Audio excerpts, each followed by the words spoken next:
سلسلہ قادریہ کے 10 اصول ہیں، ان میں سے پہلا اصول یہ ہے، شیخ کہتے ہیں جو قادری ہوگا کبھی جھوٹ نہیں بولے. قادری نام لکھوا کر بھی، نسبت لگا کر بھی اگر صبح سے دوپہر شام جھوٹ ہی بولنا ہے تو پھر اس سے بہتر ہے کہ شیخ عبد القادر جیلانی رحمۃ اللہ تعالی علیہ کی روح کو تکلیف نہ دی جائے. ویسے جھوٹ بولنا ہے بول لو، بزرگوں کا نام لے کے تم جھوٹ بول رہے، اور پھر آپ مسلسل اکتساب فیض کرتے رہے. آپ نے فرمایا میں نے زندگی میں بے شمار مجاہدے کیے، اور زندگی کا پہلا مجاہدہ یہ تھا، کہتے ہیں عشاء کی نماز کے بعد الحمد سے قرآن شروع کرتا تھا، فجر کی اذانیں ہو رہی ہوتی تھی، عبد القادر جیلانی قرآن اللہ کا مکمل تلاوت کر لیا کرتا تھا. فرمایا یہ میں نے ایک رات نہیں کیا، ایک مہینہ نہیں کیا، ایک سال نہیں کیا، مسلسل 14 یا 17 برس میری زندگی کے ایسے گزرے، فجر کی اذانیں ہو رہی ہوتی تھی، عبد القادر جیلانی رب کا قرآن مکمل تلاوت کر چکا ہوتا تھا. یہ شیخ عبد القادر جیلانی رحمۃ اللہ تعالی علیہ، اس کو صرف ایک دن، 14 دن، 17 دن نہ دیکھے جائیں، 17 سال لگائے ہیں، اور ان سالوں میں سردی بھی ہے، گرمی بھی ہے، اور بیماریاں بھی ہیں، گھر بار بھی ہے، تجارت بھی ہے، پڑھنا پڑھانا بھی ہے، صبح سے شام تک دیگر مصروفیات مشاغل بھی ہیں، مگر قرآن سے کتنی محبت. آج ہم نے قرآن طاقوں پہ سجا رکھے ہیں، بچے کی شادی ہوگی اتاریں گے، سر پہ سائبان کریں گے، اگلے گھر رخصت کر دیں گے. کسی سے پوچھے قرآن کب کا پڑھا ہے، کہتا جی بچپن میں قاری صاحب سے ایک دفعہ پڑھا تھا، اس کے بعد جانے کب کا پڑھا. حفاظ کا بھی یہی حال ہے کہ رمضان آتا ہے تو قرآن کھلتا ہے، ورنہ سارا سال قرآن بند پڑا رہتا. جس کے صدقے اللہ نے عزتیں عطا کی ہیں، جس کے صدقے اللہ نے یہ رتبے عطا کیے ہیں، اس کو تم نے بند کر کے رکھا. یہ تو ایسے ہی ہے کہ ایک مائی تھی، اس نے اپنا بچہ پیسے جوڑ جوڑ کے باہر بھیج دیا، بھی اچھا سوکھا رہے گا. ہر سال وہ خط بھیجتا، یہ خط کھولتی، کاغذ نکلتا، اس کو چوم کے رکھ دیتی. پڑھنا تو آتا نہیں تھا، چوم کے رکھ دیتی. بڑی غربت کے عالم میں وصال ہو گیا. جب بچہ گھر واپس آیا، دیکھا کہ جتنے خط ہیں ان میں خط نہیں تھے، اس میں چیک بھیجے ہوئے تھے، اس میں پیسے تھے، مگر اس بیچاری کو پتہ ہی نہیں تھا یہ چیک کیا چیز ہوتی، چوم کے رکھتی جاتی تھی. ہمارا بھی یہ حال ہے. اللہ نے دیکھو نا کیسا قرآن بھیجا ہے، ہم چوم چوم کے رکھی جا رہے ہیں. چومنے کے سوا ہمارا کام ہی کوئی نہیں، چوم کے رکھ دیا. اللہ نے اس میں فرمایا کیا ہے، اللہ نے ارشاد کیا فرمایا، احکام کیا دیے. صبح سے شام ہم موبائل بھی تو چیک کرتے ہیں، بھی کسی نے کوئی میسج نہ بھیجا ہو، کسی نے کوئی مس کال نہ کر دی ہو، بار بار دیکھتے ہیں بھی کیوں دیکھ رہے ہو، کسی نے کوئی پیغام نہ بھیجا ہو. 500 550 صفحات کے اللہ نے کتنے پیغام بھیجے ہیں، کبھی اس کو بھی کھول کے دیکھ لینا چاہیے. تو شیخ عبد القادر جیلانی رحمۃ اللہ تعالی علیہ، آپ ساری زندگی علم حاصل کرتے رہے. کون سا؟ جو اللہ تک پہنچانے والا. فرمایا درست العلم حتی صرت قطبا، میں نے علم حاصل کیا، اتنا علم حاصل کیا، اللہ نے علم کے صدقے مجھے مقام قطبیت پہ فائز کر دیا.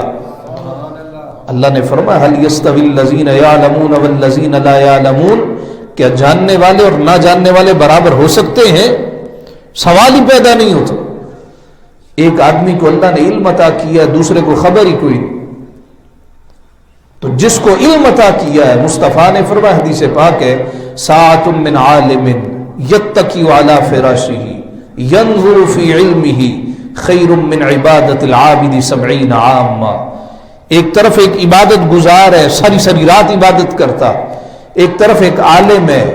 ایک عالم کا تکیہ لگا کے اپنے علم میں غور کرنا، یہ ایک عبادت گزار کی 70 سال کی عبادت سے بھی افضل ہے.